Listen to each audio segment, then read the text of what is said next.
If you're being labeled a crazy person, there's a good chance you're about to lose some basic human rights.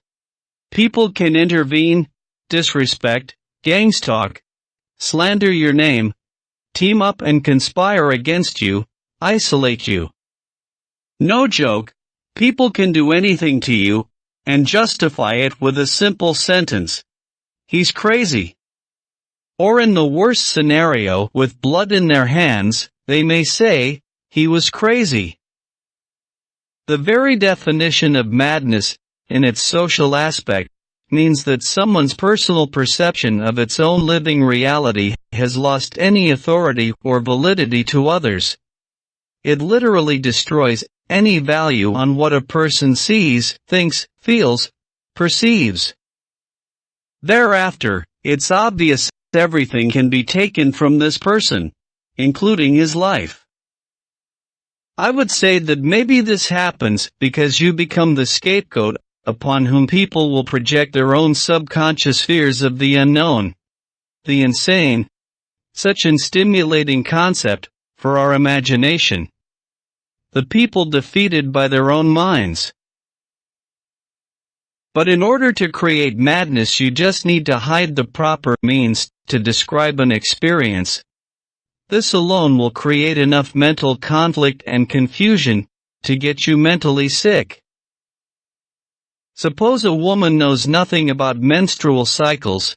It will creep her the fuck out when she suddenly starts to bleed through her genitals.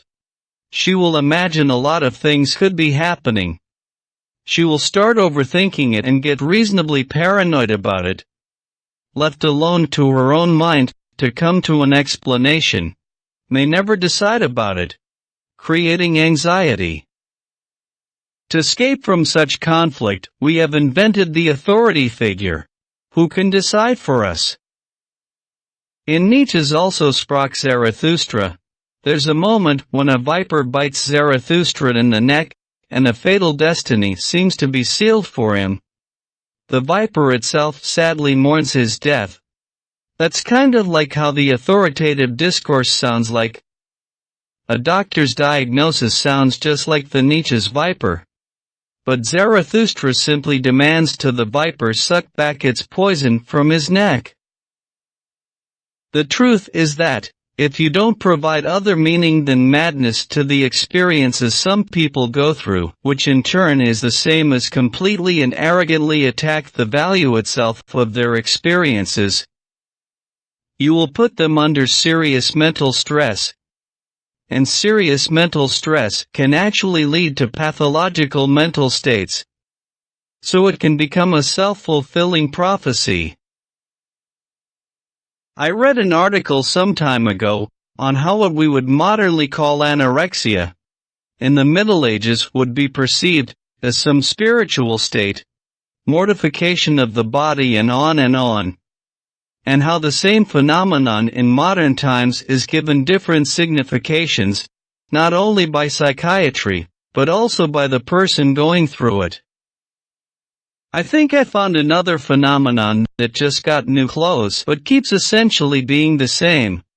The fear and persecution of psychic people, who I will define here as very intuitive, sensitive, and in this sense, spiritual people. I really think that psychics were the type of people generally labeled witches and warlocks in the Middle Ages. There's a simple reason psychics tend to be outcast, stigmatized, persecuted and even killed by their communities. As very intuitive people, they can see through bullshit. This turns them into very dangerous beings, because they can't be really deceived. So the deceivers will have this dreadful gut feeling that the psychic can expose their true nature to the community. So instinctively, they will try to destroy the psychics before that happen. Through defamation and useful labels as crazy or witch, they will jeopardize the psychic's credibility among the community, and by doing that, they will finally feel safe again.